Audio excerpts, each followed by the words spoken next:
राज्यसभा को लेकर के चुनाव पूरे हो चुके हैं। जम्मू कश्मीर में राज्यसभा की 4 सीटों के लिए वोटिंग खत्म हो गई है और चुनाव में 87 विधायकों ने अपने वोट डाले हैं। जो जानकारी इस वक्त आ रही है उसके मुताबिक चुनाव में कुल 87 विधायकों ने वोट डाले हैं। जम्मू कश्मीर में राज्यसभा की 4 सीटों के लिए वोटिंग खत्म हो गई है।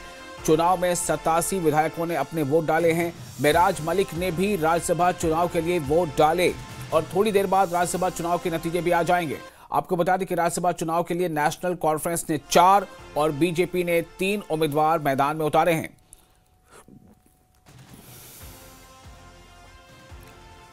इस वक्त जो जानकारी आ रही है उसके मुताबिक कुल 87 एमएलएज ने अपने वोट डाले हैं।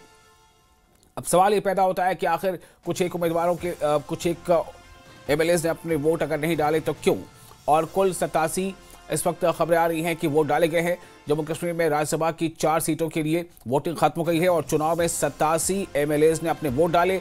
मेराज मलिक ने भी राज्यसभा चुनाव के लिए वोट डाला है। ये काफी अहम है क्योंकि मेराज मलिक हालांकि अभी पीएसए के तहत जेल में है, लेकिन उन्हें वोट डालने की इजाजत दी गई और उन्होंने इसको लेकर के एक एप्लीकेशन भी दिया था। क्योंकि वो अभी मेंबर असेंबली बरकरार हैं, वो रुकने असेंबली है, इसलिए वोट डालने का उनका हक भी बरकरार था। तो मेराज मलिक ने भी वोट डाला है। थोड़ी देर बाद ऐसी तवक्को है कि राज्यसभा चुनाव के नतीजे भी आ जाएंगे।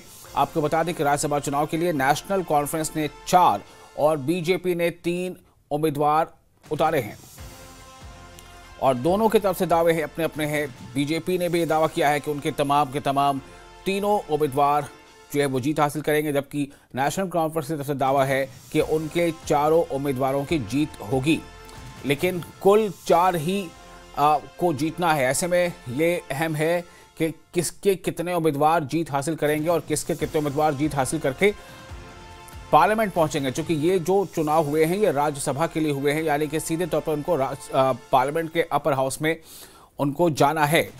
तो चूंकि ये चुनाव सीधे तौर पर अवाम इसमें भागीदार नहीं होती है, बल्कि जो अवाम के चुने हुए नुमाइंदे हैं यानी मेंबर असेंबली या यूं कह लें रुकन असेंबली, वो इसमें वोटिंग करते हैं।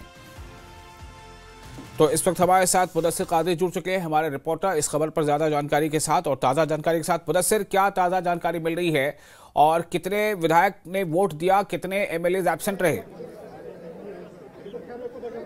हाँ बिल्कुल, कुछ देर कबल यानी कि 4 बजे ये वोटिंग प्रोसेस जो है ये कंप्लीट हो चुका है और हम इस वक्त बिल्कुल जेके लेजिस्लेटिव कॉम्प्लेक्स के बाहर मौजूद है और आप देख सकते हैं कि काफी गहमा गहमी है। अब अगर इंतजार है तो वो रिजल्ट्स का है। और जिस तरह से आपने कहा कि कुल जो है 87 एमएलएज यानी कि 87 एमएलएज ने इस वोटिंग प्रोसेस में हिस्सा लिया, जबकि एक एमएलए जो है वो एब्स्टेन रहे और वो सज्जाद गनी लोन है, जिन्होंने पहले ही ऐलान किया था कि वो इस वोटिंग प्रोसेस का हिस्सा नहीं बनेंगे क्योंकि वो नहीं चाहते हैं कि वो अपना वोट जो है बीजेपी को दे दे। और दूसरा जो सेकंड ऑप्शन नेशनल कॉन्फ्रेंस का बचता है और नेशनल कॉन्फ्रेंस की पॉलिसीज इस तरह की है कि वो नेशनल कॉन्फ्रेंस को भी वोट देना नहीं चाहते हैं और जिसकी वजह से उन्होंने पहले ही कहा था कि वो वोटिंग से एब्स्टेन रहेंगे। और कुल 88 एमएलएज को वोटिंग राइट्स थे यहां पर और 88 में से 87 यानी कि 87 एमएलएज ने अपना वोट जो है वो कास्ट किया है। और इस वोटिंग में जो 87 वोट है इनमें जो है मेराज मलिक जो कि एमएलए डोडा के हैं, तो उन्होंने भी अपना वोट जो है वो कास्ट किया है। पोस्टल बैलेट के थ्रू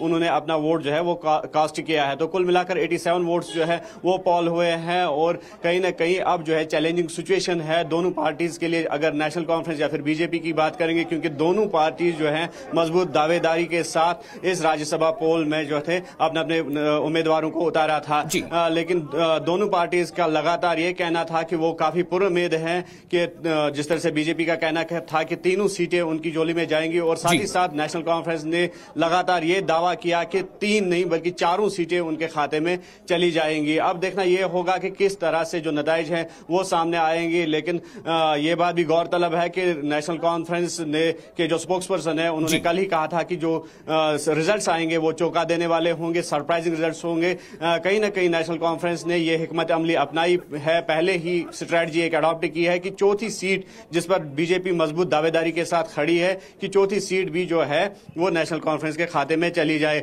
और दूसरी जानिब जिस तरह से एलओपी सुनील शर्मा से हमारी बात हुई तो उन्होंने एतराफ किया कि चैलेंजिंग सिचुएशन है, क्योंकि इल्जाम लगाया उन्होंने कि नेशनल कॉन्फ्रेंस ने रीजनलिज्म और रिलीजनिज्म यानी कि मजहब और रीजन का जो है कार्ड खेला, और जिसकी बुनियाद पर उन्होंने कस्में भी खिलाई जो ये एमएलएज हैं कि वो उनको समर्थन दे दे। तो उन्होंने कहा कि ये जो है अनजस्टिफाइड है, ये नेशनल कॉन्फ्रेंस का मुंह। हालांकि नेशनल कॉन्फ्रेंस ने लगातार उस चीज को रूल आउट किया, उस चीज की तरदीद की कि उन्होंने रिलीजियस कार्ड या फिर रीजनलिज्म का यहाँ पे सहारा लिया। तो अब कुछ ही पलों बाद जो है जो वोटिंग बॉक्स है वो खुल जाएगा, और किसकी किस्मत उसको कहां तक पहुंचाती है ये देखने वाली बात होगी। लेकिन दोनों जो पार्टीज है वो पुरुम्मीद हैं, और खास तौर पर सीट नंबर 4 जो है उस पर बीजेपी काफी पुरुम्मीद नजर आ रही है।